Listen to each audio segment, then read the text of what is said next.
Radio Shanghai.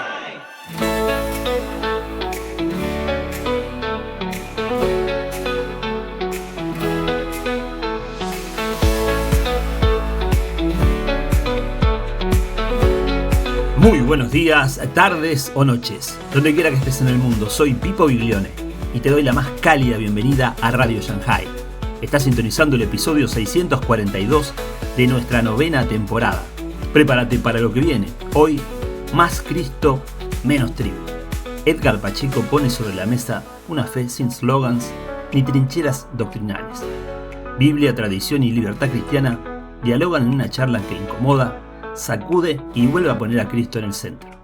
Toda la música que nos inspira es de Pipo y Bandaya. Podés escucharla y descargarla en el link en los comentarios. Si querés colaborar con nuestro trabajo, hacelo a través de Cafecito, también en los comentarios. Así que ponete cómodo, subí el volumen y empezamos. Soli Deo Gloria.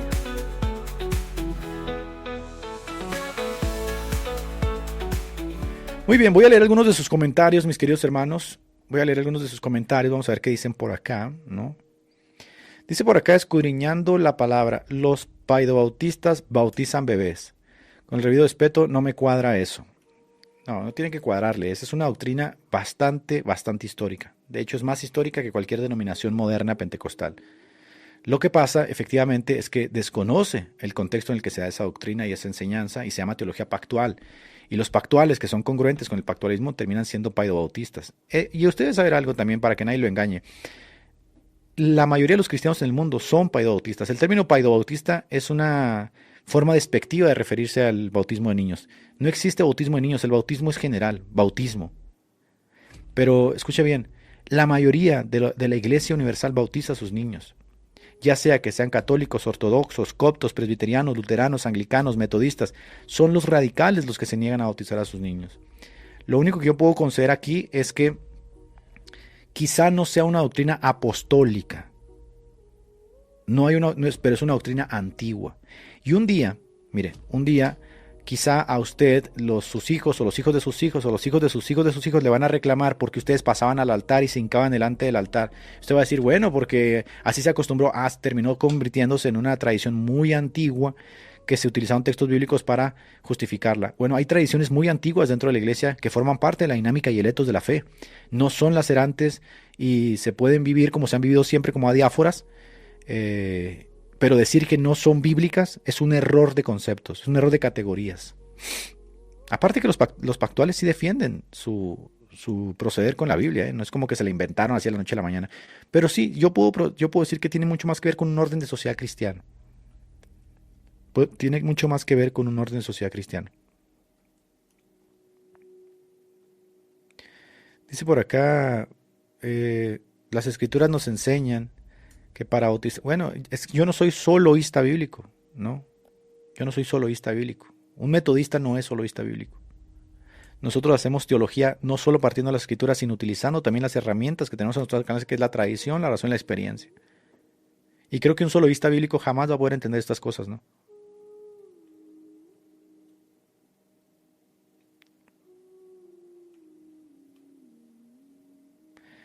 Bueno, por acá Diego dice, o sea que no hay sustento. Te voy a bloquear, Diego. Te voy a bloquear porque no, es difícil, ¿no? O sea, es difícil hablar con personas que no tienen el interés de aprender. A usted nadie le está exigiendo que bautice a sus bebés. Usted puede hacer lo que usted quiera. Yo no veo sustento, por ejemplo, para el individualismo moderno en el que vivimos cuando lo agrupo en las escrituras. Esa idea de que los niños deban de tomar su decisión y pensar qué religión van a seguir, eso es moderno. Yo no lo veo en las escrituras, menos dentro de la fase del pater familias y la forma en que vivían la fe los judíos. Yo no veo eso en las escrituras, pero usted lo puede vivir sin ningún problema. Usted puede presentar a sus hijos que tampoco lo ven en las escrituras. Esa vaina de presentar a los niños en el altar tampoco está en las escrituras. Y van a decir, sí, a Jesús lo presentaron, sí, pero le cortaron el pito. Y se presentaban nada más a los niños. Y usted no está siguiendo ese ejemplo. Usted está siguiendo un ejemplo que usted se inventó. Y nadie lo critica, ¿verdad? Nadie le dice nada. Usted puede vivir su fe sin ningún problema, aunque no lo encuentre explícitamente en las escrituras. ¿Verdad que sí? Sí. Entonces, ¿por qué usted sí tiene problemas con otros cristianos que viven su fe en el mismo tenor? Porque a usted le enseñaron a ser tedioso. A usted le enseñaron a no respetar las cosas secundarias y pelearse por cualquier tipo de cosa. Ese es el problema de fondo. ¿no? Usted toma juguito de uva en la Santa Cena y eso no viene en las Escrituras. ¿Verdad que eso no viene en las... Y usted no tiene ningún problema. En la Biblia no hay esas alabanzas con música rock y baterías y todo eso. Y usted no tiene ningún problema.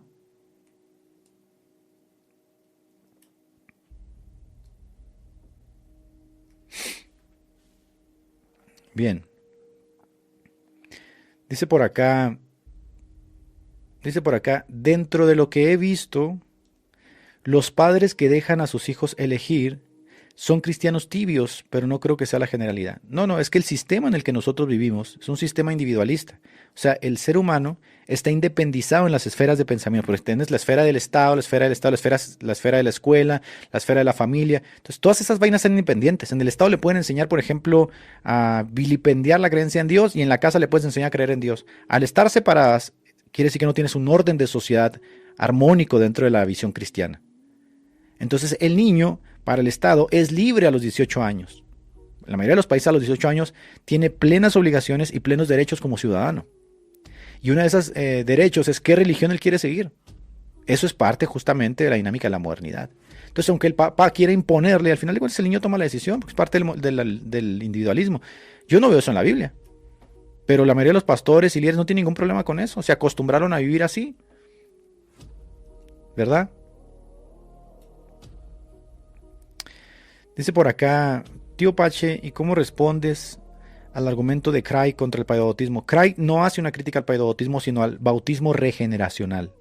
Yo no soy bautista regeneracional. Yo creo que esos son los luteranos y son también los católicos romanos y otras instituciones. Los metodistas no creemos que en el bautismo regeneracional. Nosotros creemos que el bautismo es señal de la regeneración ya efectuada por la fe.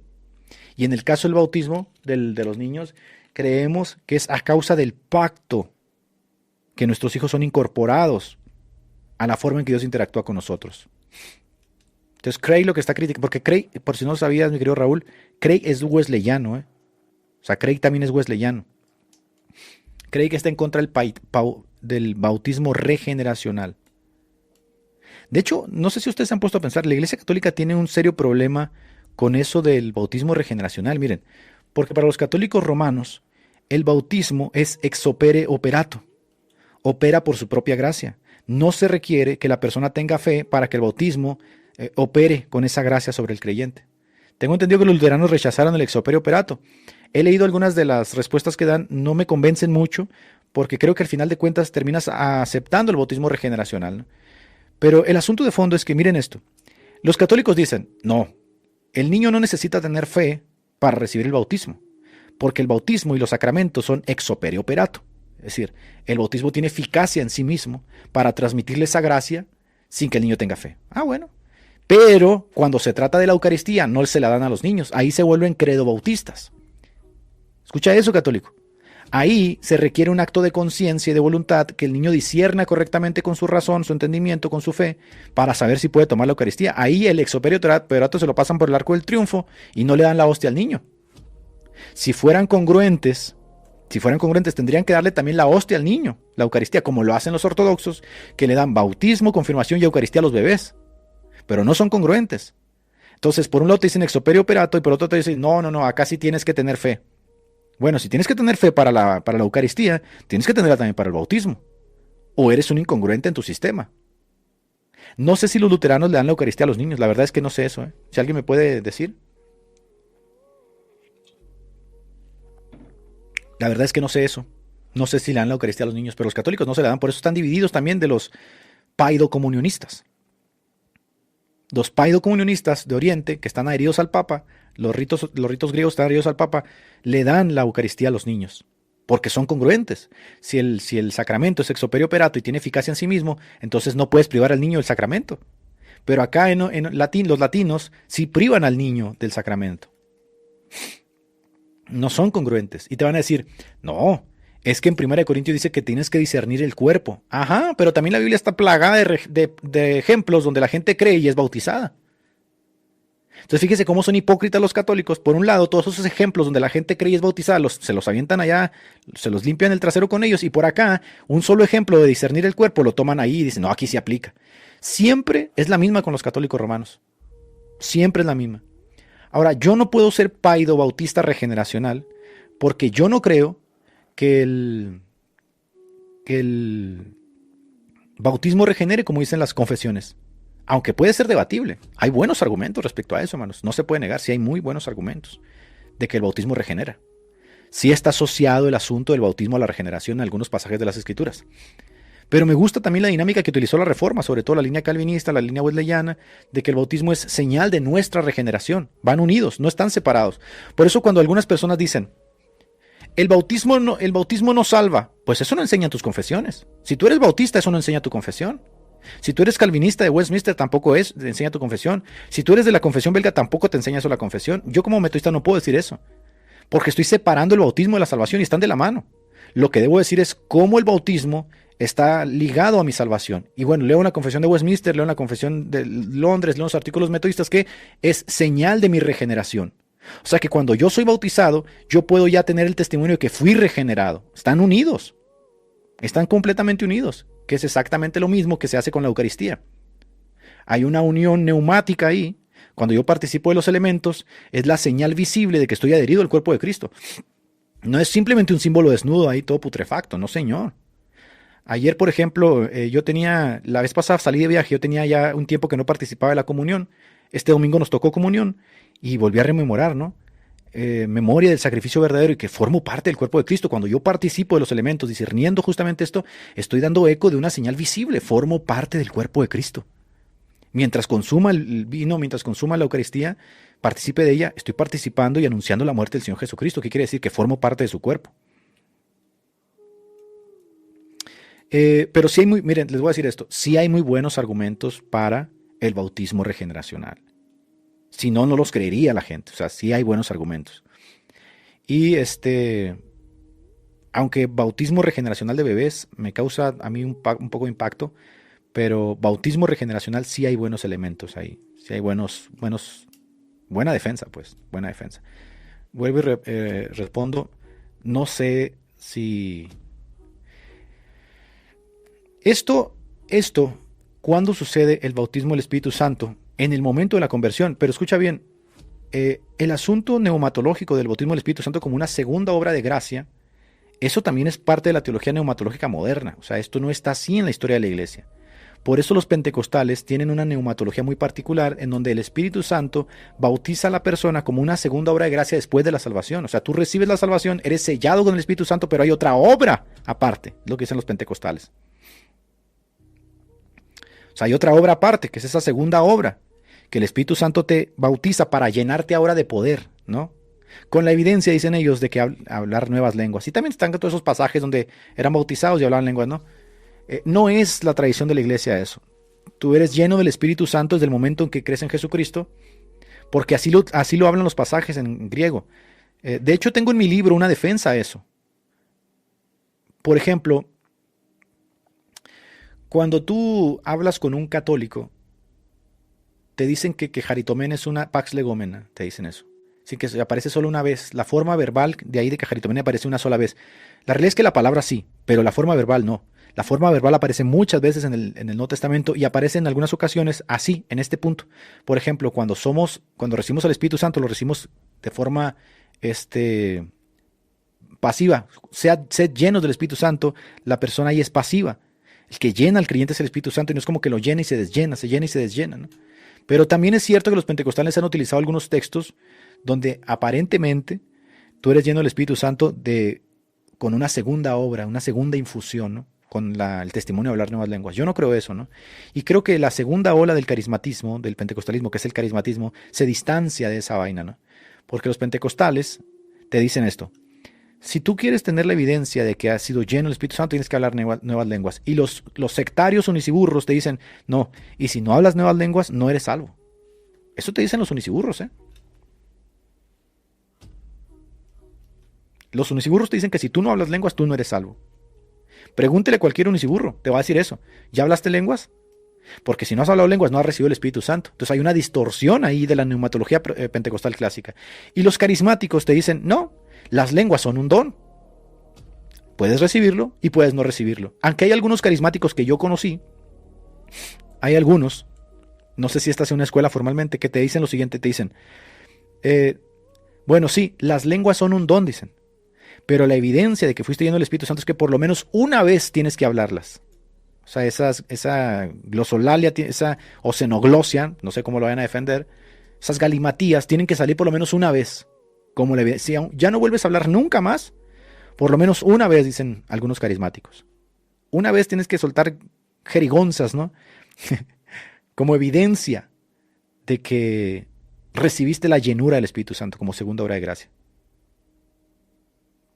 Wesley, por ejemplo, Wesley no creía eso, pero Wesley creía otra cosa. Wesley creía en la entera santificación.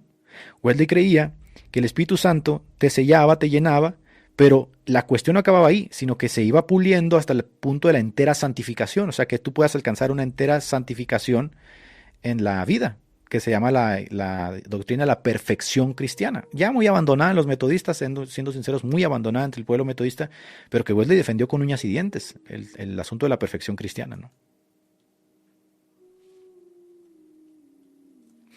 De hecho, todavía cuando a mí me tocó hacer mi ascenso o sea, cuando tú eres ministro de las Asambleas de Dios, te van dando credenciales, ¿no? Te van dando credenciales, tienes que cursar un examen, te ponen un examen de, no sé, 100 preguntas y luego te reciben en un congreso, en un concilio, los famosos concilios de las Asambleas de Dios, y ahí te dan otra credencial, ¿no?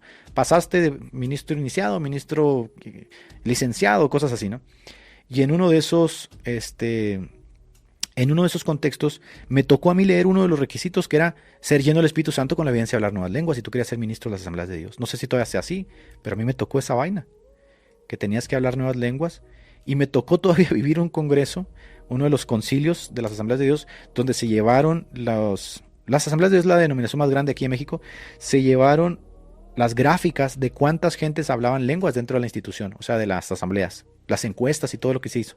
Y en aquel entonces creo que andaban por el 43% por ahí de la gente de las asambleas. Por eso los pentecostales hacían mucho eco de ayunar, de mortificar la vida para hablar lenguas.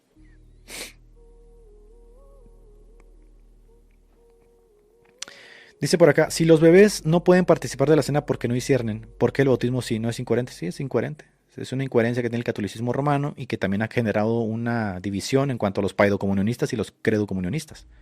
No son coherentes, sobre todo si ellos creen que el sacramento es ex opere operato, ¿no? Ahí metieron una cláusula. Ahora también es cierto, estaba yo leyendo la otra vez un libro de contra las herejías de Ireneo, y hay un personaje que Ireneo menciona, no recuerdo su nombre, se los voy a decir aquí, miren, muy interesante ese asunto. Hay un personaje que Ireneo menciona en su obra de Contra las herejías,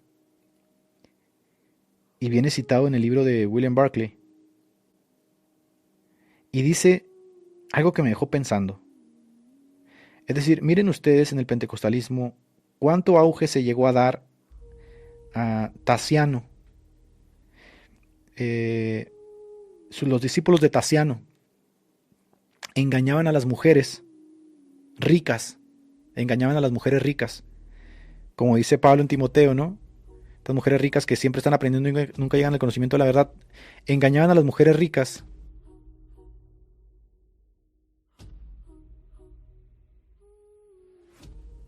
A ver, si les puedo la cita que la lean ustedes mismos. Y les decían que ellas podían profetizar. A ver, hay que entender algo.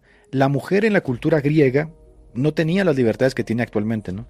Cuando el cristianismo emancipa a la mujer y le dice que sí, que efectivamente, ontológicamente ya tiene el mismo acceso a Dios que los hombres y tiene libertades que no tenía en la cultura griega, las mujeres no saben qué hacer con esa libertad. Ahora pueden opinar, ahora pueden preguntar. Creo que quien sentó un precedente respecto a esto fue Epicuro en su famoso jardín, donde incluía mujeres, pero las mujeres siempre estaban calladas.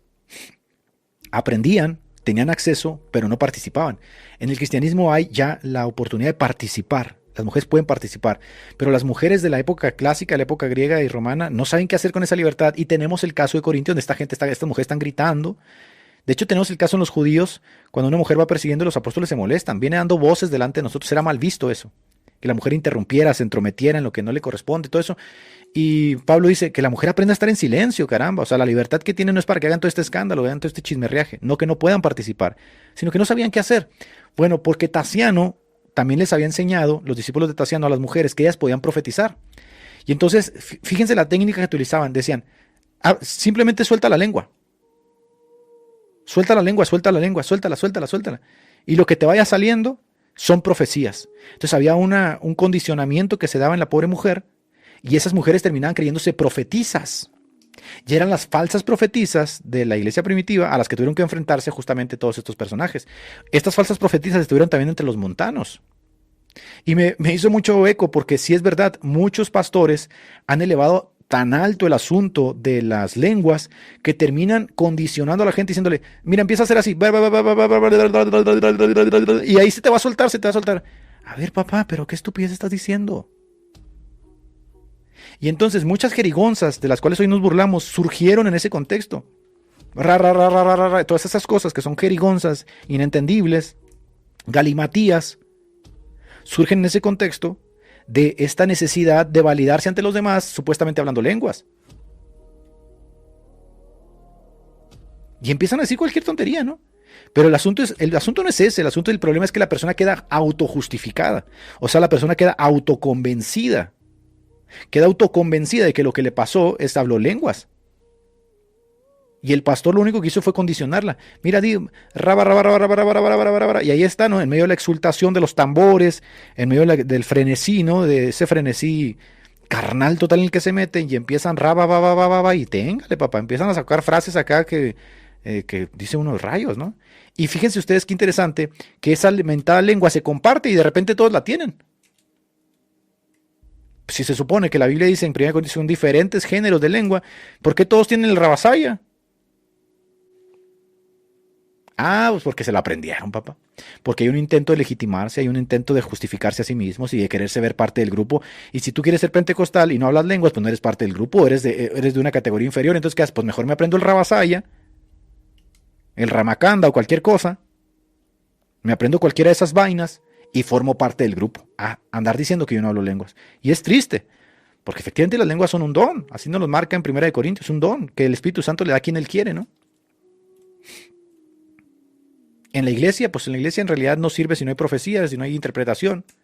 Aunque también el pentecostalismo, es verdad, el pentecostalismo, a ver, es que cuando yo leo las escrituras como un cuerpo de enseñanzas vivas. Esto es muy personal. Yo leo las escrituras como un cuerpo de enseñanzas vivas. O sea, no son estáticas ni están estancadas en el tiempo, están vivas. Pablo mismo parece dar esta sugerencia cuando le escribe a las iglesias y le dice, pero ¿qué no hay entre ustedes sabios que juzguen entre estas cosas que constantemente me están atolondrando a mí cuando ustedes pudieran solucionarlas? No hay sabios, no hay gente que esté llena del Espíritu Santo como se requería para solucionar las cosas de la iglesia. Es cierto que en las iglesias pentecostales muchas veces me tocó vivir que estás en medio de la alabanza, ¿no? Estás en medio de la alabanza y de repente alguien habla lenguas por acá y otro por acá y otro por acá y otro por acá y empieza con una atmósfera. Y lo último que ves es desorden, o sea, ves como una catarsis general. Y luego de repente se baja, se acaba. Y uno se ve tentado a decir, bueno, ¿realmente Dios está en medio de todo esto? Porque parece ser que subió todo, de forma espontánea sube todo, y de forma espontánea se acaba todo, y se acabó el culto. ¿Algún sabio dentro de la iglesia que pueda juzgar rectamente y decir, sí, fue un momento muy específico, o nos restringimos a esto y esto y esto? No sé, hermanos, a veces siento como que aplicamos un rigor estático a la vida de la iglesia. Porque si nosotros fuéramos realmente bíblicos en ese sentido literalista, estático, muchas cosas que tenemos en la iglesia no deberían existir. Las personas en el Nuevo Testamento no cantaban con instrumentos, esos les pertenecían a los levitas. Pues muchas cosas, el llamado al altar, la oración del pecador, la liturgia que tenemos, muchas de esas cosas no existen en el Nuevo Testamento. Es más, culturalmente no podríamos asociarnos a ellas. Entonces a veces a mí me cuesta como trabajo decir, pero en la Biblia dice, no, tú no eres bíblico, papá, sé honesto. Tú has creado un concepto de ideas basado en las escrituras que te sirven a ti. Pero a rajatabla tú no vives la escritura, porque tú también aceptas que la Biblia es dinámica y te permite vivir la vida espiritual dentro del contexto de la fe y de la institución en la cual tú militas. La razón de esto es que si tú vas a una iglesia luterana donde tiene una misa, tú no puedes andar haciendo esas payasadas. Pero si el luterano va a tu iglesia, el luterano no puede meter una misa a tu iglesia. ¿Qué pasa? Que los dos adecuaron liturgias diferentes basadas en las escrituras. Ambos usaron las escrituras. Ahí están, por ejemplo, peleados los católicos con la misa latina y con la misa del Novus Ordo, y los dos extrajeron de su propia dinámica. Y uno dice, ¿no será mejor ver la escritura como un manual vivo? Ahora, también es cierto que mucha gente utiliza la escritura como un pretexto, como un pretexto para joder a los demás. O sea, citan la escritura para joderte. Porque dentro de su grupo, de la aprobación de su grupo es, si tú no formas parte de mi grupo, tú no eres parte de la iglesia. Así, o sea, ese tipo de juicios que hacen, dice uno, ay, caray. Fíjense ustedes que cuánto trabajo le cuesta a un evangélico entender que no solamente él existe, que los luteranos tienen una liturgia distinta, que los anglicanos tienen una liturgia distinta, pero fíjense cómo está tan adherido el concepto de grupo y de pertenencia, que la mejor forma de catalogar, eso es católico romano, que es lo que hacen los uniciburros, los testigos de Jehová, eso es católico romano, por eso está mal. Y luego te citan un texto bíblico, ¿no? Mira, porque aquí, 1 Corintios y acá, y se creen lo que a los gran cancheros. Pero es que yo veo en la escritura que eso mismo hacían los corintios. O sea, los corintios se dividían, los muy desgraciados, utilizando el propio nombre de Cristo. Uno decía, yo soy de Pedro, yo soy de Apolo, yo soy de Cefas, y unos más espirituales, que serían como el punto del que cita la Biblia para querer remendar todo. Unos más espirituales dije, no, pues yo soy de Cristo. Y no tenemos gente acá que se hace la muy canchera y utiliza el nombre de Cristo y lo embarra en sus divisiones. No, yo no soy ni del Arminio, ni yo no soy nada, yo soy de Cristo. Ah, sí, está bien, tú eres de Cristo, es verdad. Pero qué casualidad que siempre que dices eso, lo haces para dividirte. O sea, utilizas el santo nombre de Cristo para dividirte de tus hermanos, papá.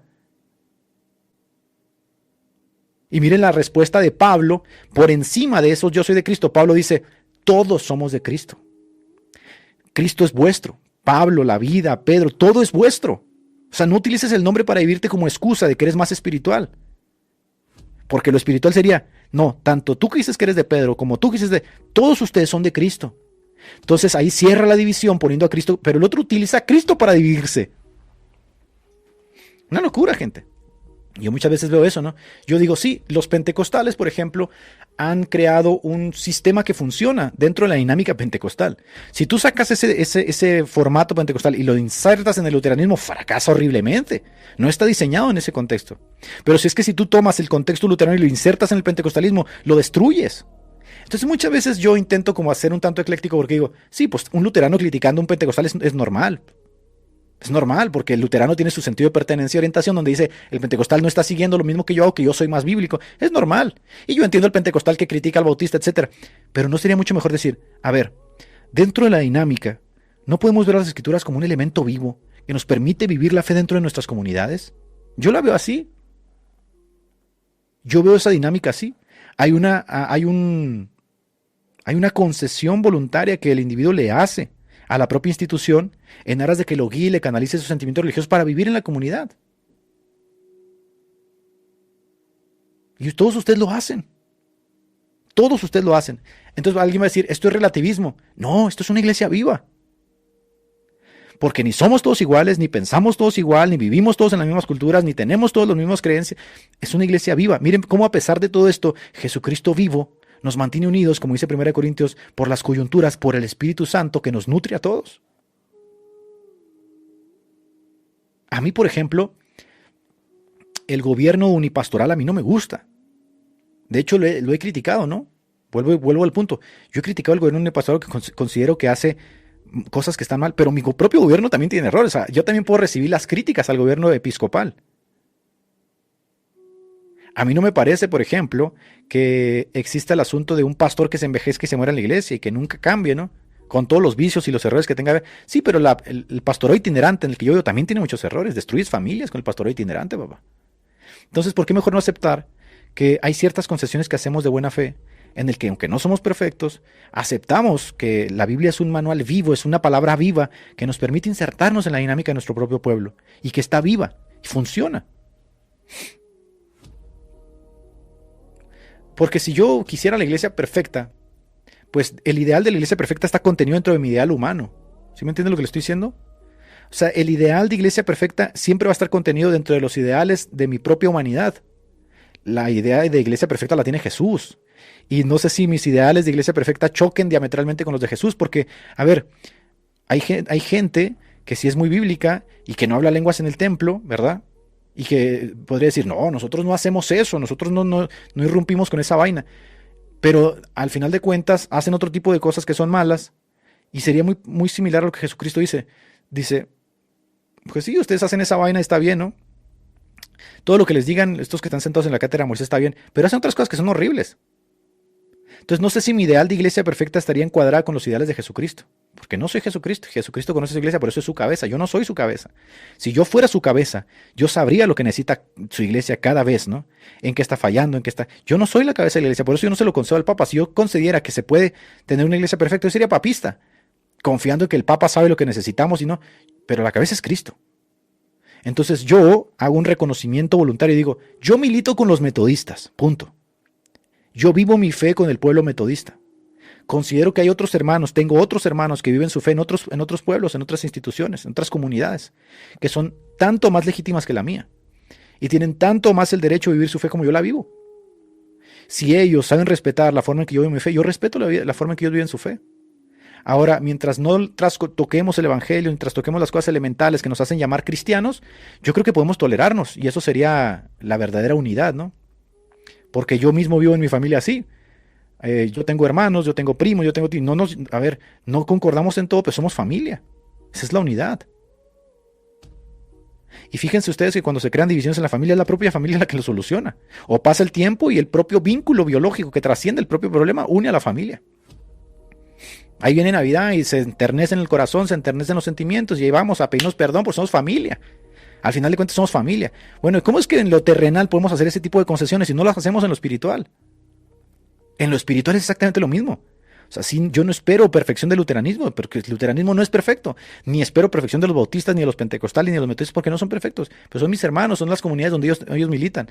Ahora, si alguno de ellos quiere venir a nosotros, si algún pentecostal quiere venir a vivir la fe como metodista, pues que se haga metodista, para que viva la fe como nosotros y no cree controversias entre nosotros. Y yo no voy a ir a vivir como metodista con los pentecostales. Si algún pentecostal me pregunta, oigan, ¿y ustedes por qué hacen esto que es paidobautismo? Porque somos metodistas. No, pero eso no es bíblico. Usted hace muchas cosas que no son bíblicas, papito. Y yo lo tolero y lo acepto. Y sé amarlo. Entonces, ¿cómo es posible que usted quiera importar sus tradiciones y liturgias a medio mundo? Por ejemplo, yo subí la otra vez un libro y puse una cerveza y dije, para mí es una joya, para mí esto es un descanso, tomarme una cerveza bien helada, leyendo un libro. No faltó cualquier idiota y que me estuvo criticando. Yo tengo casi 40 años, yo no andarle pidiendo permiso a una persona para tomarme una cerveza. Cuando era niño pensaba como niño. Si alguno de estos ridículos no tolera mi forma de vivir la fe, no tolera mi libertad, yo no voy a comprometer mi libertad por personas que quieren importar y exportar su forma de concebir la vida. ¿Y qué dijo Pablo? En ningún momento dejamos que nuestra libertad fuera espiada, dijo Pablo cuando llevó a Timoteo a Jerusalén. Tengo 40 años, gente. Entonces, ¿no hay un sabio entre vosotros? ¿No hay sabios entre vosotros? Uno tiene que ir madurando en la vida.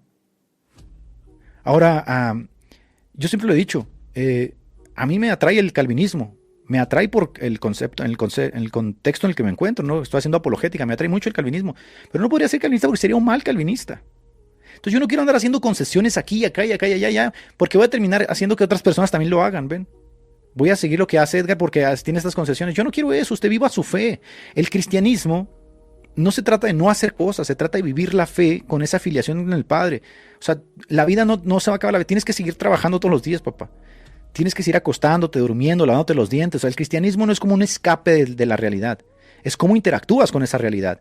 Yo incorporo todos esos elementos que me atraviesan el cristianismo, los incorporo a mi vida y veo de qué forma agrado a Dios con esos elementos. Yo agrado a Dios cuando tomo una cerveza, por supuesto, ya sea que coma, ya sea que beba, todo lo hago para agradarlo, porque mi vida gira en torno a Él. Ahora, todo eso a veces también a mí, yo estoy hablando por mí, a mí me causa controversia que la gente tenga como una estructura de cómo se relaciona con Dios. A las 7 voy a orar, a las 8 voy a leer la Biblia. Papá, tú no eres así en la vida diaria. Tú no vas con tu papá, a las 7 hablo a mi papá. Tienes una relación normal con Él. Si Jesucristo no se avergüenza de llamarnos hermanos y la afiliación es con un padre, ¿por qué complicaste todo? O sea, ¿por qué hiciste todo de forma tan complicada? Esta gente que piensa que orar sin cesar es estar de rodillas 24/7. Pero tú oras con el entendimiento y oras con el espíritu. Yo constantemente estoy charlando con Dios. Porque siento su comunión, siento que Él me escucha. Y no necesito estar haciendo lo que hacen los musulmanes todo el tiempo. Es muy bonita la piedad. Y es muy bonita cómo expresas y exteriorizas la piedad. Pero tenemos culto público y culto privado. Yo le doy mi culto privado en la asamblea. En el día a día yo no tengo que andar demostrándole nada a nadie. Todas esas cosas uno las va aprendiendo en la vida. En el metodismo nosotros tenemos culto privado y culto público. Y en el culto público Jesucristo dijo, cállese la boca, enciérrese y ahí en lo secreto, no ande haciendo faramayas. En el culto privado sí, en el culto público sí, junto con todos los hermanos, ahí levanten las manos, canten, griten, hagan. Es culto público, te unes con toda la iglesia. Entonces a veces a mí personalmente, y vuelvo, repito, hablo por mí, a veces a mí el asunto de, es que la Biblia dice esto. No, hermano, su concepción de la Biblia dice eso. Y yo no la critico porque su concepción está inserta dentro de una dinámica muy específica. Si a usted ya no le gusta esa dinámica, va a tener que dejar esa concepción, por ejemplo. Usted ya está muy convencido de que el dispensacionalismo es verdad y lo vive plenamente y hacen congresos y hacen campañas y mandan ofrendas a Israel. Un día va a dejar de creer eso y va a venir acá a vivir con los amileniales y va a ser totalmente distinto y va a estar inserto en otra comunidad. Entonces, en vez de andar garroteando a la gente, viva desde su comunidad, exprese su opinión y diga, mira, esto lo pienso yo porque yo soy futurista, a mí me flipa Israel, ¿no? Y ustedes están endemoniados. No, no estamos endemoniados. Lo que pasa es que en su comunidad el dispensacionalismo es un pináculo de las cosas, ¿no? Para otros no. Hay otras cosas que para mí son muy importantes. Por ejemplo, para los metodistas una de las doctrinas centrales es la santidad social. Abrir comedores, abrir orfanatos, todas esas vainas están en el ADN del metodista, abrir escuelas. Dice por acá, Pacheco, ¿eres credobautista? Sí, soy credobautista y paidobautista, porque los paidobautistas no dejan de ser credobautistas. Soy credobautista también. Nosotros bautizamos a las personas cuando ponen su fe en Jesucristo y se arrepienten, y bautizamos a los hijos de los creyentes como parte de la señal del pacto. O sea, la señal del pacto es la teología pactual. Nos hace considerar que Dios trata con nuestros hijos no como inmundos, sino como santos, a causa justamente del sacramento del bautismo, que es el vínculo que tenemos con Cristo, es la insignia visible de un elemento invisible, que es la fe que tenemos como familia. O sea que cuando yo me acerco a Dios, no me acerco solo, yo me acerco con mi familia.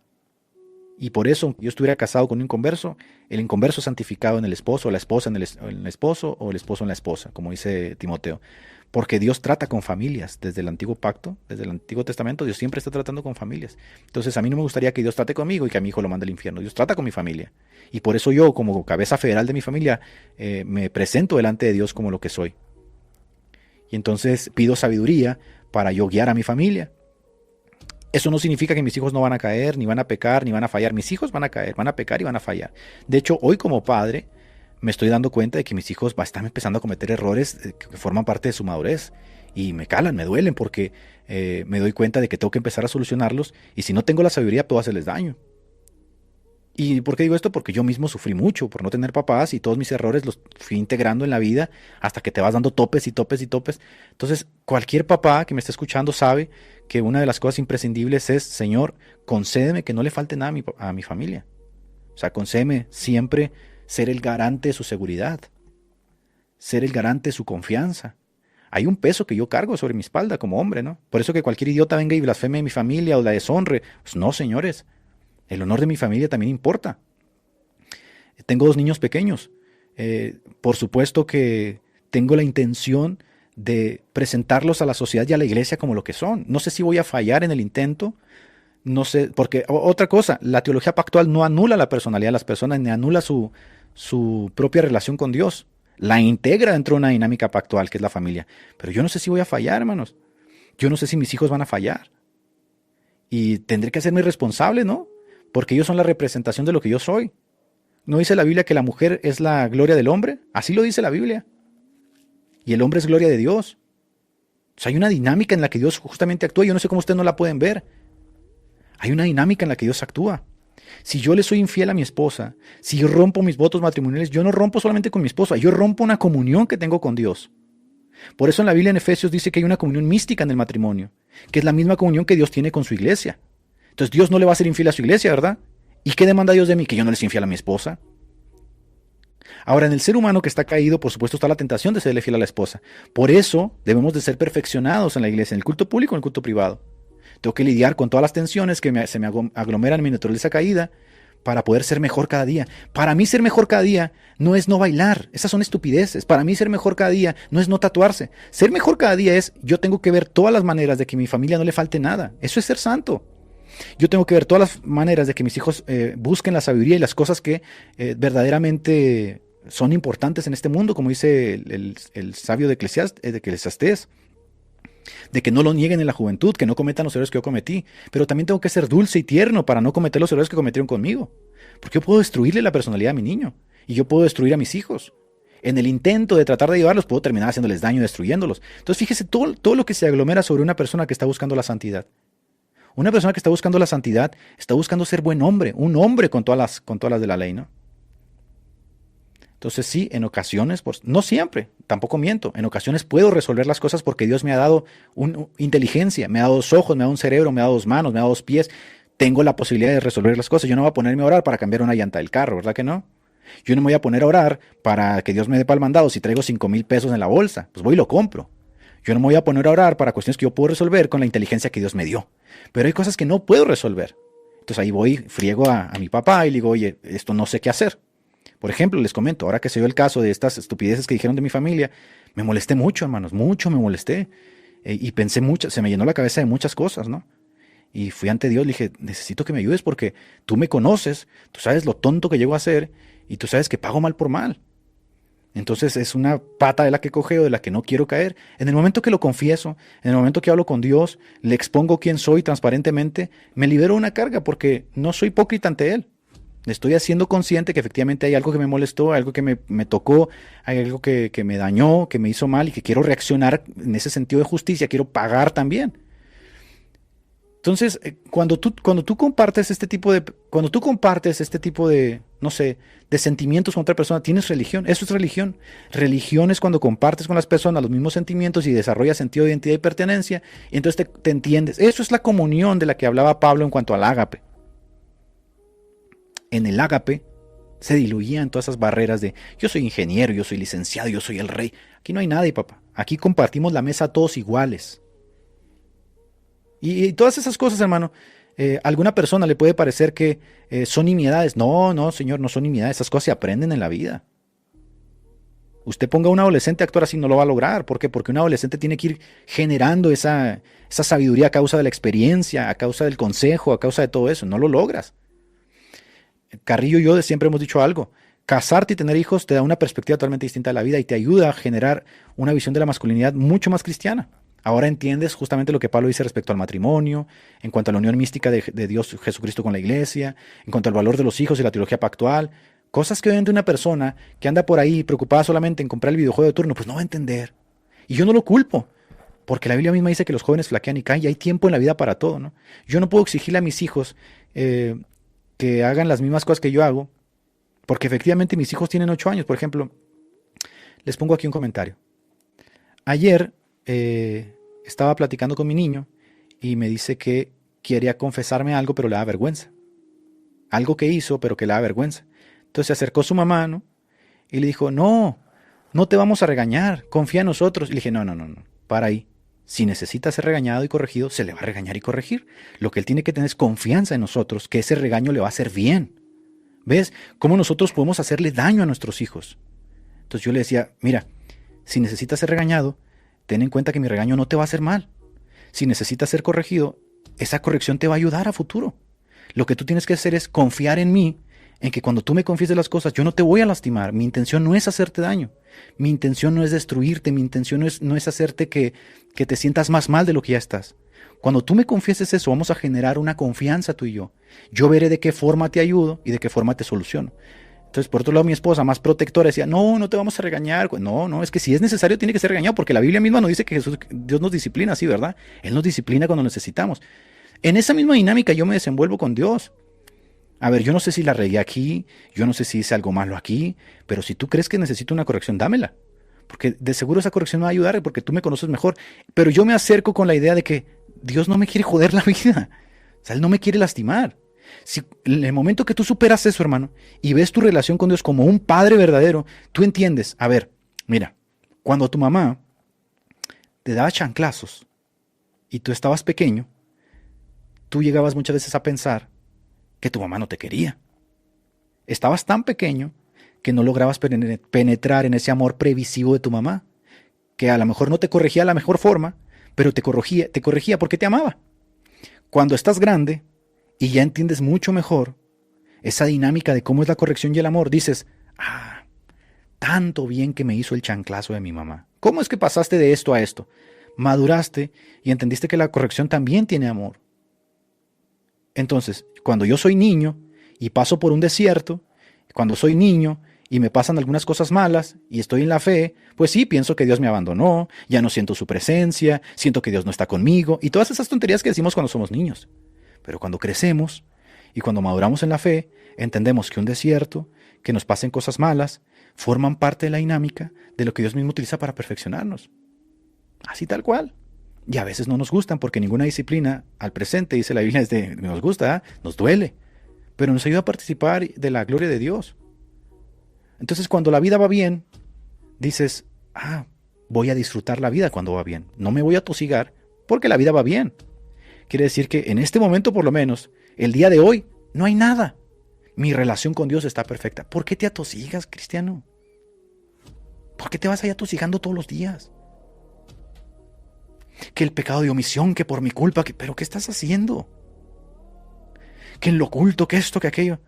Pero si ya vivimos el nuevo pacto, el Espíritu Santo está en nuestra conciencia. Tú no eres David, que no tenía esta conciencia de liberación de los pecados como la tenemos nosotros en el nuevo pacto. El último gran hombre fue Juan Bautista. En el nuevo pacto nosotros tenemos el Espíritu Santo que nos da testimonio de su presencia. Puedes descansar en su presencia, ¿no? Pero tristemente, ¿sabes por qué? Porque nuestra propia relación dinámica en la familia es así. Vemos con temor a nuestros papás porque nunca nos abrazaron.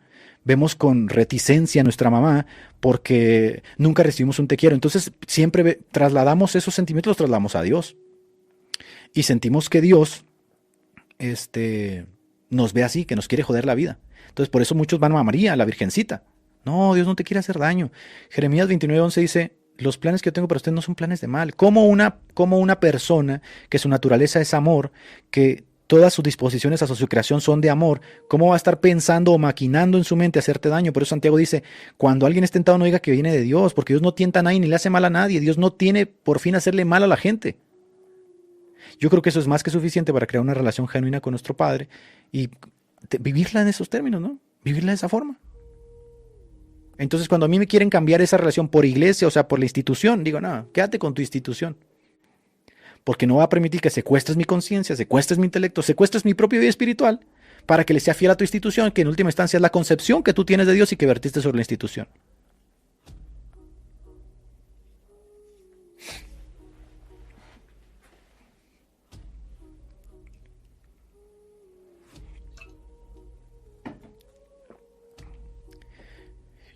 En cuanto a esto, yo creo que los niños pueden ser corregidos con vara en una cierta etapa de la vida. Hay otra cierta etapa que ya no.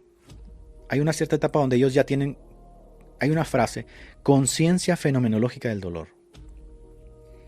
Cuando no hay conciencia fenomenológica del dolor, la corrección con vara sirve como un condicionante. Es un condicionante negativo. Haces esto, te sucede esto. Muy al estilo Pavlov, ¿no? Pero cuando ellos ya tienen conciencia fenomenológica del dolor, es que su dolor tienen esa metacognición, sé que estoy sufriendo, ahí ya no. Porque no sabes cómo va a interactuar su personalidad con ese sufrimiento. Entonces, el padre tiene que saber también leer esa inteligencia emocional de sus hijos. O sea, porque tú puedes hacerle con todo el amor del mundo, pero tu hijo ya integra de otra forma esas emociones. Los niños, cuando van creciendo, van descubriendo sus emociones. De repente están tristes sin saber por qué. De repente están muy contentos, están como un zoom y andan corriendo por toda la casa. De repente están afligidos, no saben qué pasa. Sus emociones están empezando a ser descubiertas. Así como van a descubrir su vida sexual, van a descubrir su cuerpo. Todas estas cosas van siendo descubiertas. Entonces el papá también tiene que ir a la par con ellos. Por eso fíjense qué terrible es cuando las familias crecen sin papás, sin mamá. Pienso yo que en esta etapa de la vida, a los 8, 10 años ya no puedes corregirlo con vara.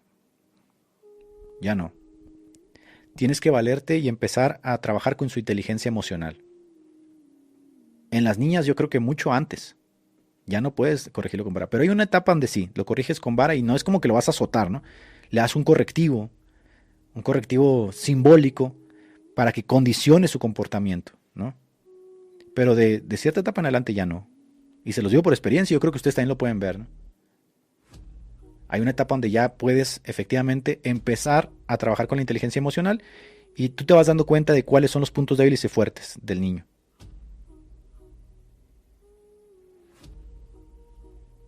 Voy a leer algunos comentarios más y ya nos vamos, gente.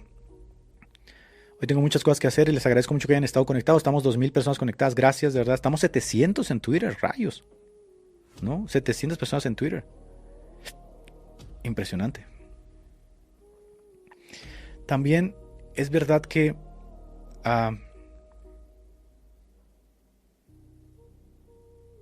la gente que creció sin papás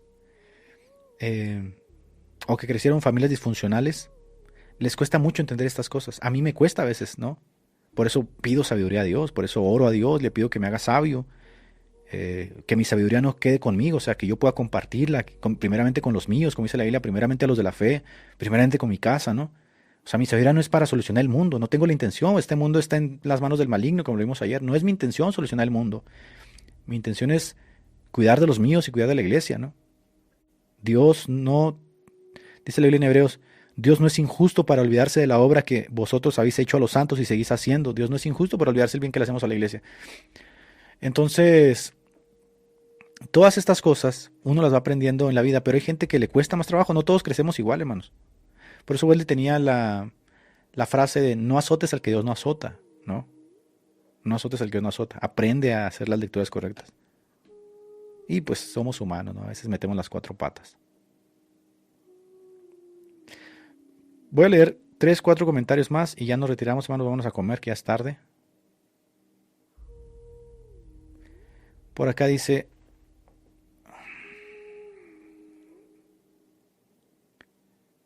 A ver. Dice por acá, por favor, quiero entender, ¿tus hijos ya son salvos? ¿Ya creen en Cristo? Cuando entiendan eso, ¿los dejarás bautizarse para que vivan esa experiencia?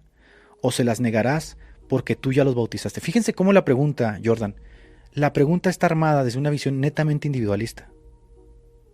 O sea, no como una unidad familiar, sino como individuos separados que toman sus propias decisiones y van actuando conforme a sus propias decisiones. Por eso les digo, estamos atravesados por el individualismo y nos cuesta trabajo entender, por ejemplo, cómo la teología del pacto integra todo eso desde las Escrituras. No, mis hijos no son salvos, o a menos que yo sepa no son salvos, ¿no? Lo que hace la teología del pacto es integra a mis hijos a una dinámica que yo tengo con Dios relacionalmente, en donde ya no me ve solamente a mí, sino a mi familia. Ahora, ¿creen en Cristo? Por supuesto, ellos confiesan la fe que yo confieso en mi casa, mis hijos confiesan a Cristo. Pero si son salvos o no, yo te puedo decir, sí, mis hijos son salvos porque confiesan en Cristo, pero al final de cuentas, creo que en algún momento tienen que dar ese testimonio público de que conocen a Cristo, lo han conocido, han sido educados correctamente y lo siguen. Ahora, cuando entiendan eso, ¿los dejarás bautizarse? No. Ellos perseveran en el bautismo, que como mi familia ya tenemos en Cristo. O sea, el bautismo de ellos no es aparte al de mi casa. Ellos siguen mi fe. Ellos están bajo mi techo, bajo mi crianza. Dios me los dio para que yo los tutele, los cuide, los presente al mundo y se los presente a Él. Yo estoy haciendo ese trabajo. Les negarás el bautismo. No les he negado el bautismo que están bautizados. ¿Ves, Jordan? No les he negado el bautismo y por eso están bautizados y por eso participan del sacramento de la Santa Cena. Por eso van y confiesan públicamente a Cristo conmigo en la iglesia. Por eso en mi casa viven bajo los principios del cristianismo. Ellos pueden decir plenamente mi casa es cristiana. No tienen que decir yo soy cristiano. Mi casa, mi papá, mi mamá, todos somos cristianos. Porque todos vivimos bajo la misma fe, la fe que llegó a mí. Como le dice Pablo a Timoteo, la fe que estuvo antes en tus abuelas, le dice Pablo a Timoteo. Esa fe que llegó a mí está en mi casa. Entonces, ellos están en mi casa. Y Dios ve mi casa, no ve a Edgar Pacheco solo orando, no ve a mi casa, la casa de Edgar. Y en ese sentido es que yo me relaciono con Dios. Entonces sí, mis hijos, mi esposa, mi casa, mis posesiones, todo lo que tengo le pertenece a Él y yo vivo y administro esos bienes dentro de la teología del pacto, ¿no? Eso es básicamente lo que creo. Si no, mira, te hago una pregunta. ¿Para qué presenta un pentecostal a su niño en el altar? ¿Para qué lo presenta? Porque quiere hacer eco de que su familia, su niño, todo le pertenece a Cristo.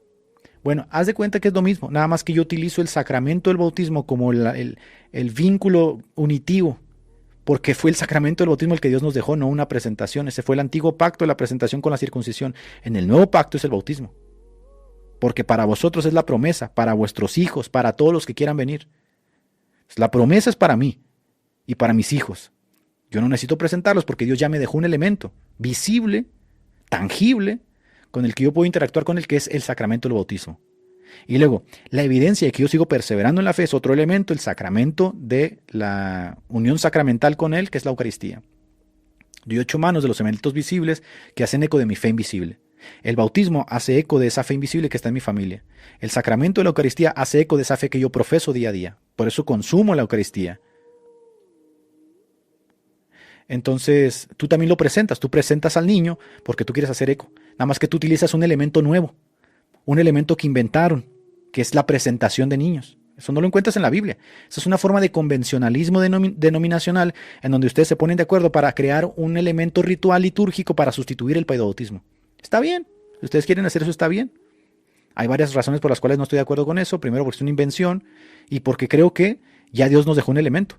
Es como cuando los católicos me dicen, pero es que el Papa es infalible, pero no lo necesito. Ya Dios me dejó un elemento infalible para poder interactuar con él. Puedo respetar al Papa como obispo de Roma, como puedo respetar a cualquier otro líder. Pero de ahí a verlo como infalible, que él va a dirigir mi vida espiritual como infalible, no lo necesito. No sé si se entendió ahí. 2 más y nos vamos, mi gente.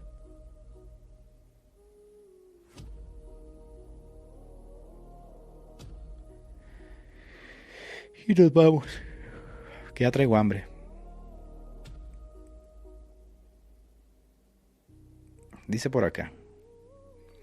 Samuel dice, quisiera saber si el ser un protestante aconfesional está mal. Los protestantes, o sea, la nomenclatura protestante por lo general está asociada a la confesionalidad. Evangélico, quizá dentro de la radicalización del evangelicalismo, ahí está la aconfesionalidad, ¿no? Que serían todas esas instituciones no denominacionales. Está mal, pues, dependiendo de a qué te refieres con está mal, porque hay salvación también en esos grupos. Son comunidades que también predican a Cristo. Pero para crecer, diría yo, para crecer espiritualmente están mal, pues sí, sus metodologías son muy deficientes. Sus metodologías son muy, muy deficientes, porque no saben cómo hacer teología de forma holística. Son solo biblistas por lo general, y al ser solo biblistas quedan a merced de la interpretación del pastor de turno, porque no se sujetan a una metodología que los restrinja, no hay contrapesos. Entonces, en ese sentido va a ser muy difícil que crezcas y lo vas a ver. Gran parte de estas iglesias no denominacionales, el 80-90% de la gente es flaca espiritualmente, teológicamente ni se diga, y casi siempre son dirigidos por sus emociones de turno, por el concierto de turno, por la antología musical de turno, etcétera, etcétera, ¿no?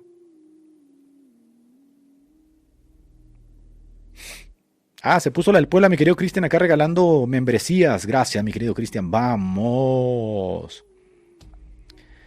Dice por acá, es lo mismo que los católicos bautizan bebés. Exactamente, así tal cual. Así como los católicos le mojan la mollerita al bebé, así también se la mojamos nosotros, con la única diferencia que los católicos creen que es regeneracional y nosotros no. Pero es que ¿sabes cuál es tu problema, Cruz? Que no logras... Mira, la pregunta anterior aquí se refleja. Esta es la respuesta. Que no logras entender que compartimos con la catolicidad a la cual pertenecen los católicos romanos cosas ciertísimas y bellísimas de la tradición de la iglesia. Sé que esto no lo vas a comprender porque efectivamente piensas quizá que tu iglesia nació ayer o que la iglesia se descubrió hasta que se buscó tu pastor. No, los católicos romanos también mantienen elementos de la catolicidad y en el credo de los apóstoles se creó en un solo bautismo, así, para el perdón de los pecados. Cuando yo me bauticé, como dice la confesión de Westminster, eso fue señal de mi regeneración, por lo tanto del perdón de mis pecados. Mis pecados ya fueron perdonados. ¿Cómo sé? Porque ya me bauticé. Entonces a mí nadie va a ponerme en duda porque yo ya utilicé el elemento visible, el signo visible y tangible del sacramento que nos dejó el Señor para que yo no tenga que andar dudando de nada. Hay un elemento que hace un vínculo espiritual con Él a través de lo tangible, que es el sacramento del bautismo. A mí nadie me puede decir que no formo parte del cuerpo de Cristo porque yo sigo todo el tiempo participando de la cena del Señor, que es otro vínculo visible del compromiso que tengo con el cuerpo. Entonces, los católicos romanos mantienen también elementos de la catolicidad, les guste o no les guste. Yo por eso siempre les digo, no tiren el agua sucia con el niño. Yo no hago crítica, por ejemplo, de la creencia de la Trinidad, no hago crítica de la cristología, no hago crítica de muchos elementos que mantiene el catolicismo porque son ciertísimos. Hago crítica de las cosas que han añadido, pero el bautismo de niños no es algo que han añadido. Lo encuentras ya en el siglo III en la historia de la iglesia y de ahí en adelante la mayoría de los cristianos lo confiesan. Son hasta el siglo XVI los radicales los que rompen con esa tradición. La rompen por cuestiones bíblicas, sin duda.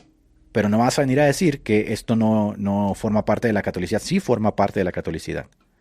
Sí forma parte de la catolicidad.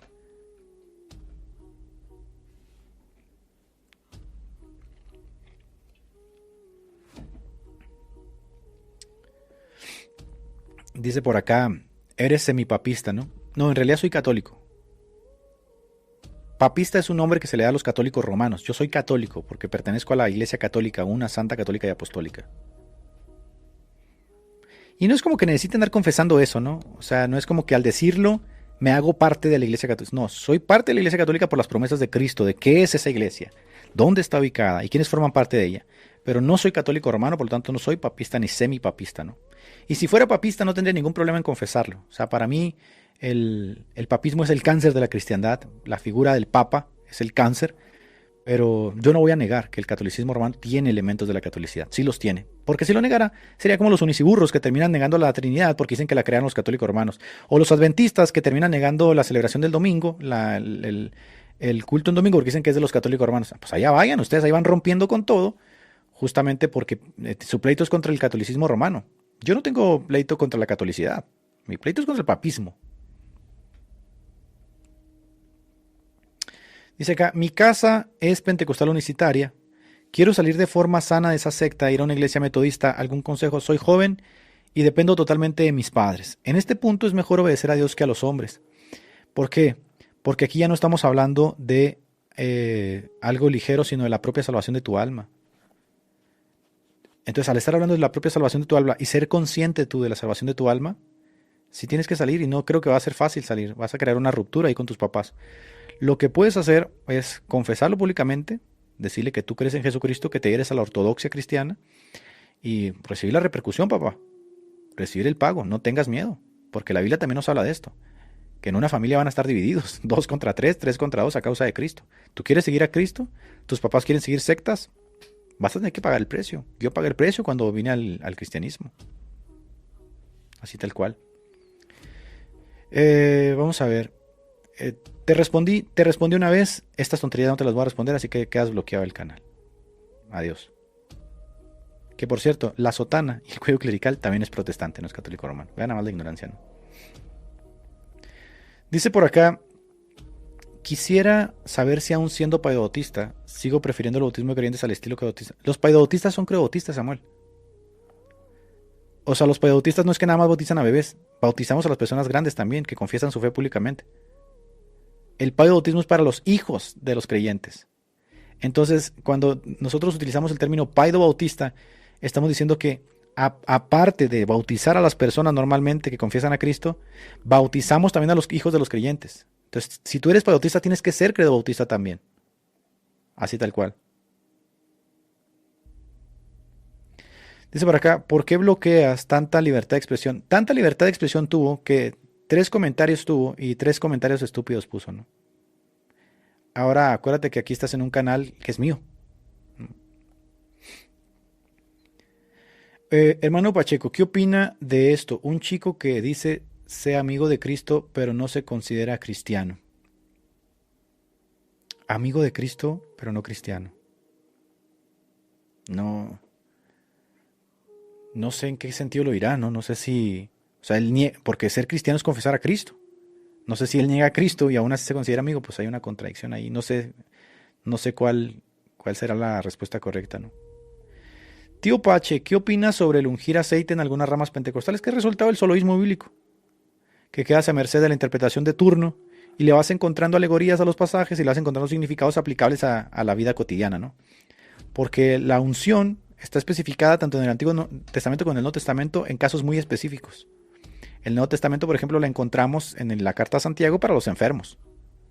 Entonces eso de andar ungiendo paredes y andar ungiendo, esas vainas muy probablemente que es una mala interpretación del antiguo pacto, donde el aceite tenía justamente ese vínculo como tipo, como sombra del Espíritu Santo, pero que en el nuevo pacto ya no existe. Y esas vainas las tienen sobre todo los soloístas bíblicos que se vuelven intérpretes de sus propias consideraciones, ya ni siquiera de la Biblia, de sus propias consideraciones y las venden a la iglesia, ¿no? A mí me tocó, por ejemplo, un tío que compraba bidones de aceite, rentaba avionetas y los tiraba no sé si eso será ilegal, pero los tiraba desde la avioneta, ¿no? Para ungir la ciudad. Yo no sé dónde agarró esa vaina, ¿no? Yo no sé dónde agarró esa vaina, pero obviamente pues esa vaina es una invención suya.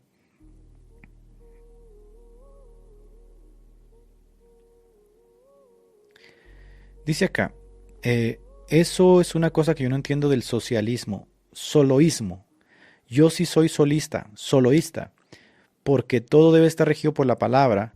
Pasa en el primer ciclo, no había confesiones. ¿Qué hacemos ahí? No, Pablo, estás muy equivocada. Mira, si tú vas a 1 Timoteo 3:16, tienes una de las confesiones más antiguas.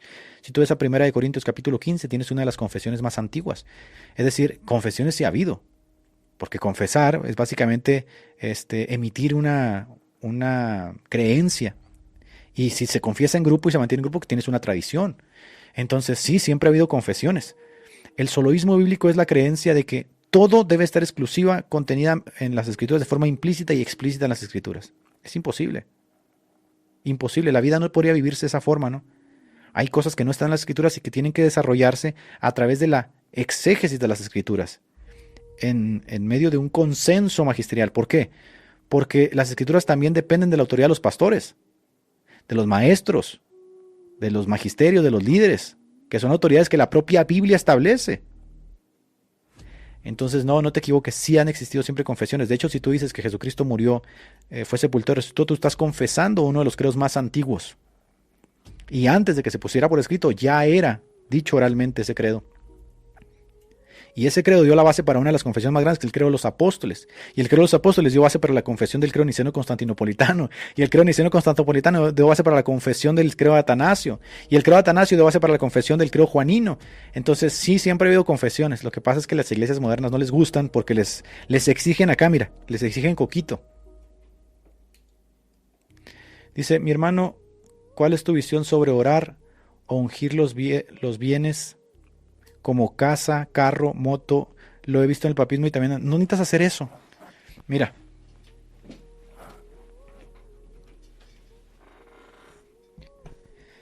todo ese tipo de cosas están prohibidas en el Antiguo Testamento, como no ser supersticioso ni fetichista. ¿Qué son los bienes del hombre?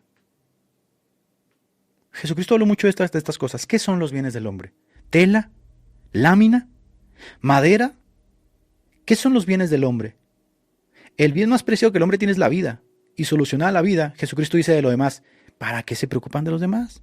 Si Dios, con toda su grandeza, no deja sin comer a las aves de los cielos, mira las flores del campo que hoy florecen y mañana son arrojadas a la lumbre.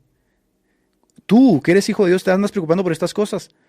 Preocúpate por las cosas esenciales, y las cosas que no son esenciales vienen por añadidura. Quiere decir que en la escala de valores estas cosas no deberían de preocuparte tanto. O sea, tanto como para que andes ungiéndolas y supersticioso. Vive la vida, papá.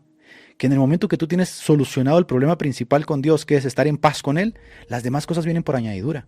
Que si Dios concede y quiere, a Dios uno los hace ricos y otros pobres. Y en todo y por todo estamos entrenados, como dice Pablo. Entonces, a ver, ¿cuál es la intención de ungir un carro? Que no se desbarate. Pues estás diciendo que en la escala de valores eso es más importante que otras cosas más esenciales. Siempre pregúntate esto, ¿qué es la vida? ¿Cuál es la vida del hombre? ¿En qué consisten los bienes del hombre? Por eso, mientras tengamos pan, dice Pablo, salud y las cosas fundamentales estén bien, las demás cosas que se dan a la roña. Yo me acuerdo mucho de Nelson, un amigo muy sabio, un amigo muy sabio que lo invitaban a predicar y le exigían ponerse saco y corbata. Y un día se enojó y les dijo, esto es tela. ¿Saben por qué usamos esta tela? Dice, porque pecamos en el Edén. O sea que en última instancia esta tela cubre nuestra vergüenza. La planta de nuestros pies, según lo que tenemos en la Biblia, no debería tener zapatos. Esta es la evidencia de nuestro pecado, y tú quieres tomar este pecado y exaltarte ante los demás con él. O sea que en la escala de valores esto está putrefacto, ¿no? ¿Qué es el dinero? El dinero es un bien que mereces tú a causa de un trabajo que haces, ¿no? Cuando nosotros le quitamos un pedazo de ese dinero y lo llevamos a la iglesia, el acto de amor no está en el dinero. El acto de amor está en que todo el sacrificio que hiciste en la semana, tú quitas un pedazo y lo llevas a la iglesia para los bienes que necesita la iglesia. Ahí está el amor. Por eso Jesucristo decía, ustedes están atiborrados de personas que van y echan dinero y dinero en el templo, pero vean a esa viejecita. Esa viejecita tomó todo lo que tenía y lo echó ahí. Ahí está el amor. Entonces, en esta escala de valores, es toda esta gente que anda ungiendo carros, casas. Se nota de fondo ese, no sé, como ese vínculo todavía, que no pueden desatenderse de él, ese vínculo de las cosas materiales, porque piensan malamente que los bienes del hombre son los bienes que posee. Esas cosas deja que Dios se preocupe de ellas, papá. Así como sucede con Job, que Dios lo tenía cercado, ¿no? Pero aprende a ser agradecido con todo y por todo, verás que te va a ir bien en la vida. Porque a Dios le agrada que seamos agradecidos. Sea agradecido cuando Dios te tenga una carcachita, sea agradecido cuando no tengas nada, sea agradecido cuando tengas que comer y cuando no tengas que comer, sea agradecido cuando tengas que caminar a tomar el autobús y cuando andes en tu camioneta el último año, sea agradecido y nunca pierdas la humildad. Porque los bienes del hombre no son esas cosas son momentáneas, secundarias, pasajeras, ¿no?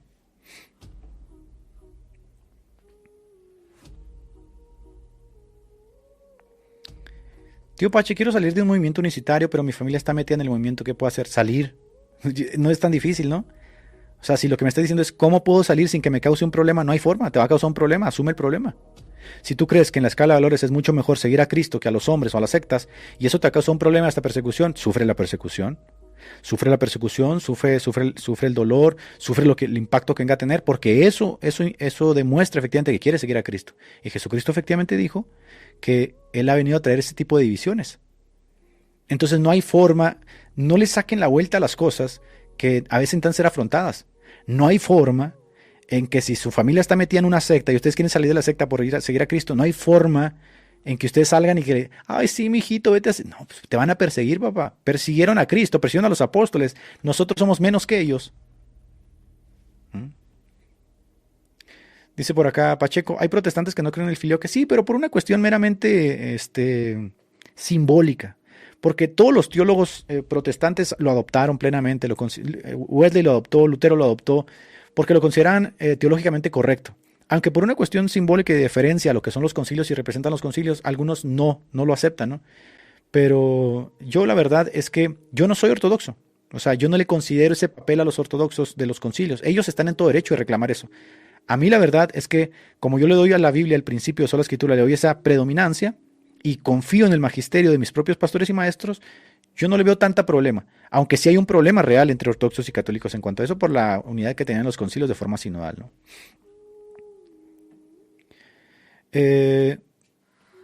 Dice por acá, a ver, hola papi. Dice por acá, bueno gente, se armó la catequesis, no, ya me voy, ya me tengo que ir.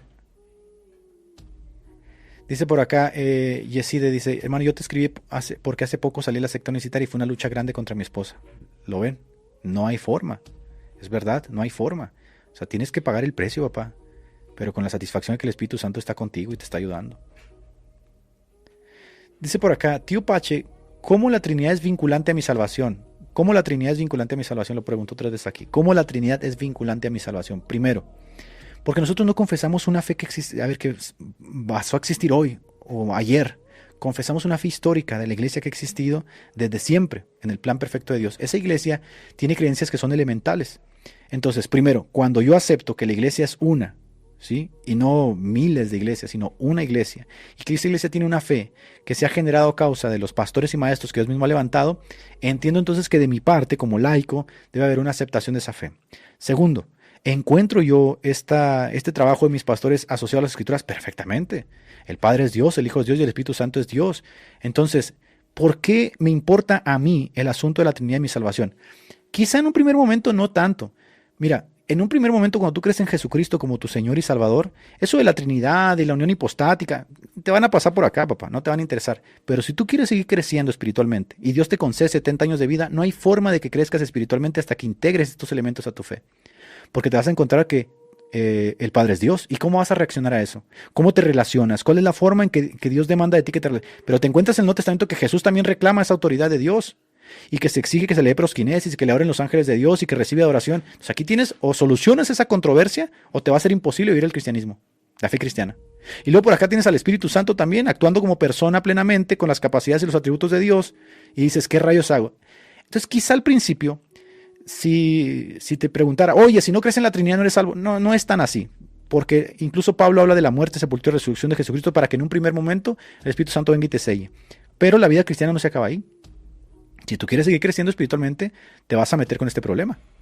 Entonces, si no integras esto bien a tu vida espiritual, vas a terminar o en una secta o vas a terminar negando la fe cristiana.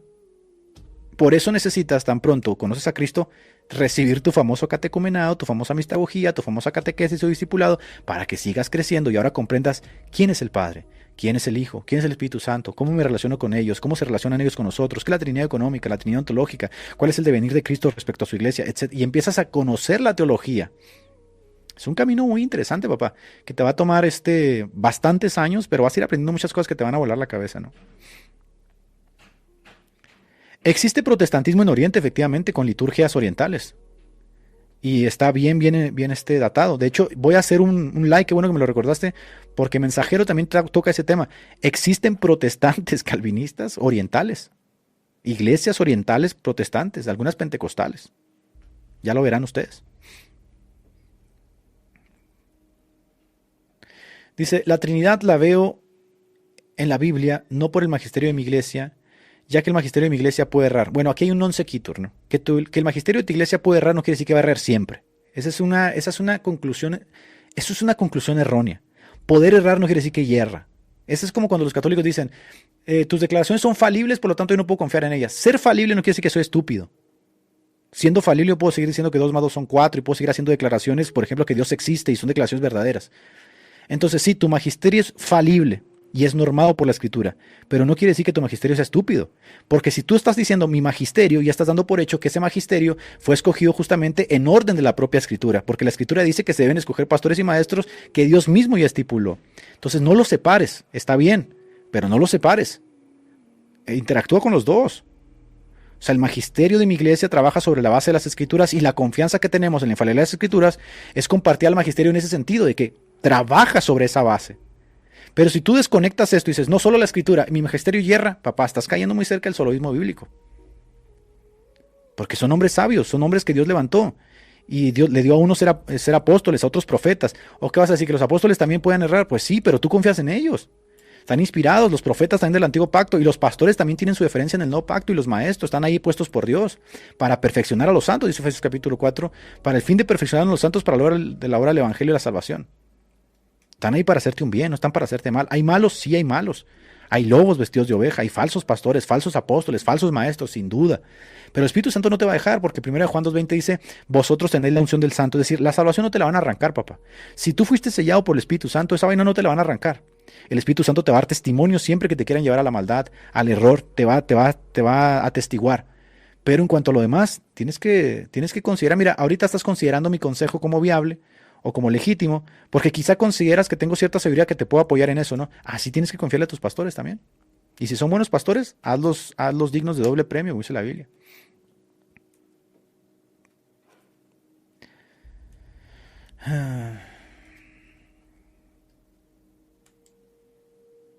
Dice por acá, hola Edgar, este pasado domingo mi esposo habló acerca de volver el vino a la cena del Señor, pero hubo muchos disgustados. El doctor Moore dice que el jugo de uva está bien por amor a los débiles. No está bien, no está bien. La iglesia no debe ser normada por débiles, porque si la iglesia es normada por débiles, secuestra la conciencia de los fuertes. Y la iglesia dice que los fuertes deben de tolerar a los débiles, no normar. Aquí hay una transmutación de los valores aquí. O sea, el débil termina tomando el control. Nosotros debemos tener consideración de los débiles, no dejar que los débiles gobiernen la iglesia. Porque si los débiles gobiernan la iglesia, mira, ahorita es el jugo, mañana es el pan, pasado es la ropa, después es el pelo, después son los lentes. Los débiles no deben gobernar la iglesia. Grábese eso, los débiles no deben gobernar la iglesia. Porque si los débiles terminan quitándote una parte del sacramento que es elemental para la vida espiritual, ¿qué otra cosa que no es elemental te la van a quitar sin problema? Te van a terminar quitando todo. Porque para los débiles todo es débil. ¿Entienda eso? No es correcto. Ahora, si es verdad, hay débiles que por cuestiones y razones no quieren pero muchos de ellos porque fueron educados mal en su conciencia. Entonces, primero que haya un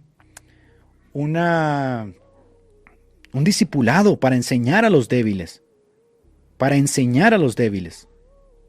Sí, porque lo más fácil es, no mueva nada. Papá, si Martín Lutero hubiera estado preocupado por los débiles, no hubiera peleado por la recuperación de las dos especies. Si Juan Calvino hubiera estado preocupado por este tipo de débiles, no se hubieran separado de Roma. Entonces no me vengan con el asunto de los débiles, porque yo aquí tengo un programa hablando de esa cuestión de los débiles, de que los débiles no deben gobernar la iglesia. Son los fuertes los que deben gobernar la iglesia. Entonces, los débiles deben sujetarse y entender que ellos son una excepción dentro de la iglesia. Porque los débiles, dice la Biblia, son niños, así dice la Biblia en las cartas pastorales. Ahora, es verdad que cuando intenta hacer estos cambios, va a haber mucha resistencia, porque son décadas y décadas y décadas y décadas de adoctrinamiento falso. ¿O acaso a Martín Lutero le fue fácil cuando intentó recuperar nuevamente las dos especies de la iglesia romana? No le fue fácil. A los utrajistas los quemaron y los persiguieron. Este es el problema de lo que decía Juan Wesley. Lo que una generación tolera, la siguiente lo acepta. Ahorita ya estamos en los nexos de la generación que ya lo aceptó plenamente con el cuentito de que es jugo de uva y que no era vino. Ya lo aceptaron, lo incorporaron. Ahora para sacarlos de ahí va a ser un macanazo, papá. Va a ser una guerra. Pero no hay que hacerlo de forma abrupta. Se puede ir haciendo poco a poco, poco a poco, poco a poco.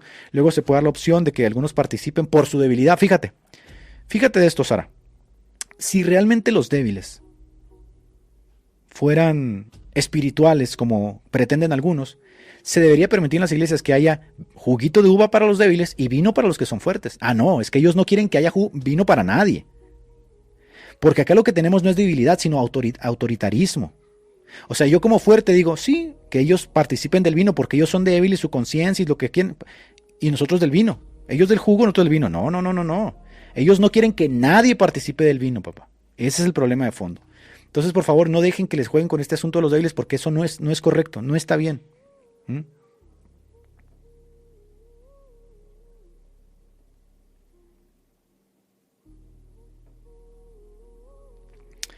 La tiranía de los débiles, exacto, ¿no?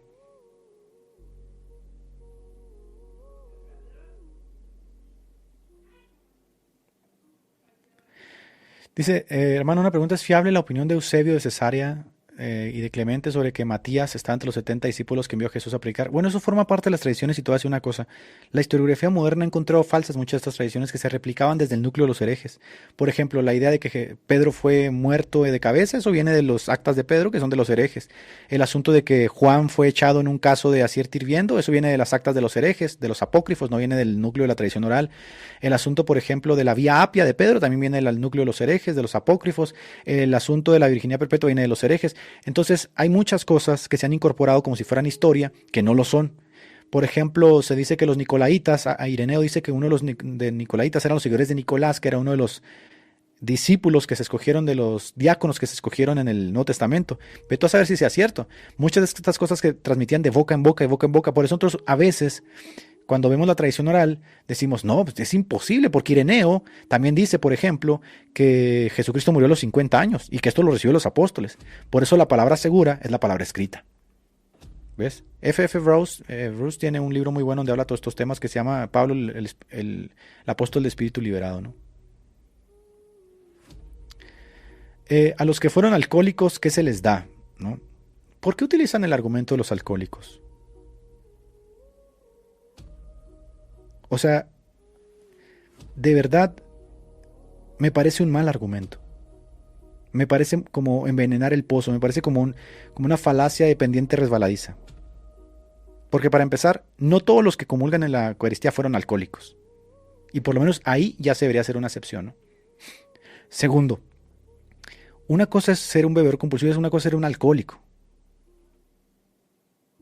Ahora, si él efectivamente fue alcohólico, pues que le den jugo.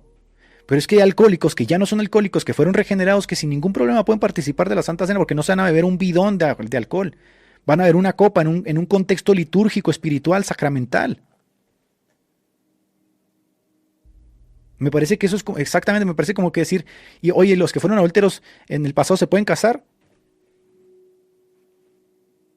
No, sí, yo sé que es una duda genuina, pero me parece que mucha gente utiliza ese argumento de los alcohólicos. Es un malísimo argumento. pero vamos a suponer que fueron alcohólicos. O sea, son tan burros para no entender que van a participar de 5 mililitros de vino consagrado en un contexto espiritual, sacramental. O sea, son tan idiotas para salir de irse a una cantina. Pues imagínate que el nivel, imagínate el nivel pastoral para tener eso como argumentos. Pues, por supuesto que no. Nosotros no vivimos el día a día así. Son exageraciones que utilizan para incorporarlas justamente a ese devenir que según ellos es el correcto. No es correcto, no es correcto. Si son alcohólicos, dales jugo de uva. Yo dudo mucho que al hacer esa concesión le vas a hacer bien, le vas a hacer mucho más bien si lo educas. Pues el fin del pastor, como dice Efesios 4, es educarlo y perfeccionarlo, no joderlo más. Papi, usted ya fue regenerado y lleno del Espíritu Santo. El Espíritu Santo mora en usted. Este es un sacramento. El vino representa la sangre de Jesucristo, que por vía neumático se une a nosotros y anunciamos su muerte. De aquí me voy a ir a la cantina. Pues yo no sé qué regeneración, está como los de Romanos que le decían, bueno, entonces si vienen bienes por pecar, pues pequemos para que vengan más bienes. O sea, Pablo dice, pero ¿cómo, en qué mente retorcida uno va a pensar así? Pero ¿saben qué pasa? Es falso, ese cuentito lo han incorporado mucho los pastores abstemios para asustar a la gente. Es alcohólico, no le des vino. No, es así, es así.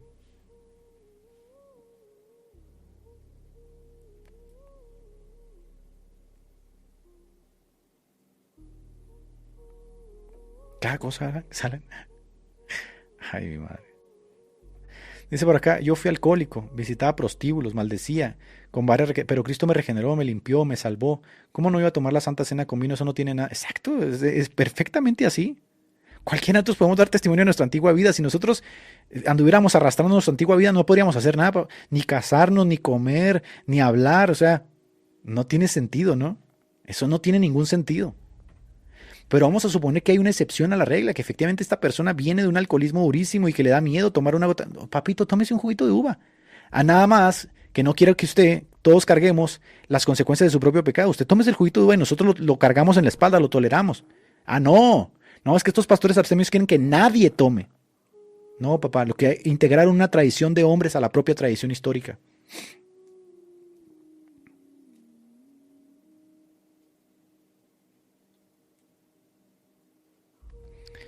En la iglesia donde estaba Pentecostal prohibían el pantalón a las mujeres y muchas veces les quisieron prohibir la entrada al argumento del pastor es por los hombres débiles que veían a las mujeres, como si las mujeres no veían a los hombres, ¿no? Qué ridiculeces. Pero sí, una vez que tú le das la libertad a un hombre de conciencia débil, ese hombre te termina quitando todo, termina quitando la vida. Empiezan por el pantalón, después se van con el maquillaje, después se van por el pelo y siempre tiene un versículo, pero esos versículos no aplican para ellos. O sea, el hombre puede ser tentado al ver a la mujer, pero la mujer no puede ser tentada al verlo a él. O sea, nunca aplica la inversa. Ellos gozan de una libertad casi tiránica, ¿no? Una libertad que no gozan los fieles, que cumple lo que dice Jesucristo. Ustedes ponen grandes cargas sobre los fieles que ustedes no llevan. Ustedes no llevan esas vainas. Porque esos pastores, mira, bien rasuraditos, el bigotito bien cortadito, su trajecito, ¿no? ¿Por qué? Porque ahí no aplica la vanidad. ¿Por qué no aplican todos esos elementos? No, porque la tiranía es de aquí hacia allá, no de allá hacia acá. La oveja tiene que estar sujeta a ese tirano. Y son tiranos de la conciencia. ¿Sabes por qué?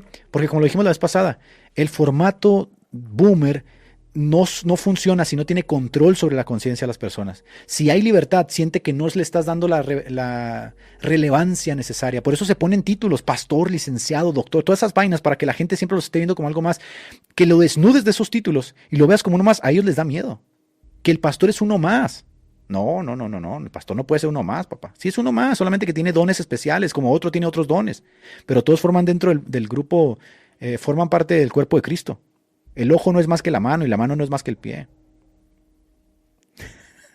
Claro. Hay gente que es adicta al azúcar y tiene diabetes. Quítenle también el juguito de uva que contiene diabetes. ¿Qué te van a decir? No, pero son 5 mililitritos de jugo. Mira. Doble rasero, doble vara. Bueno, ya nos vamos, mi gente. Muchas gracias.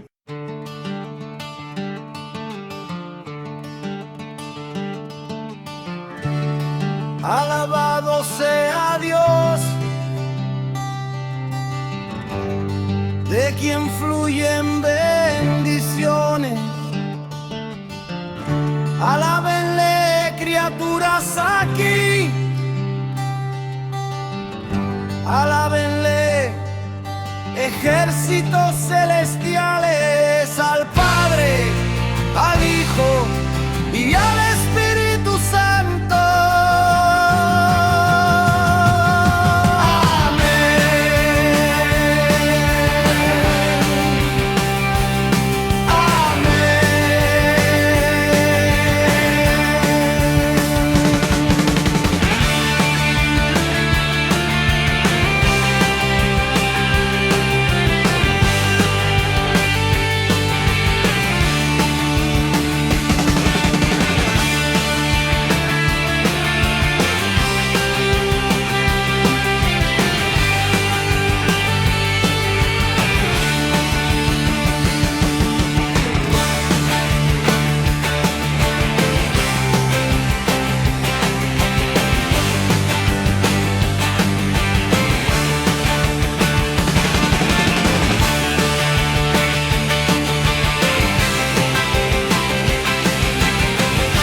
Gracias por acompañarnos en este episodio de Radio Shanghai.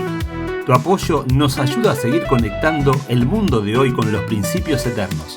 Por eso, te pedimos que te suscribas, nos dejes tu like para que más personas descubran este mensaje. No olvides seguirnos en Facebook, Instagram y Telegram para estar al tanto de todo. Te esperamos, Dios mediante, en nuestro próximo episodio. Que Dios te bendiga.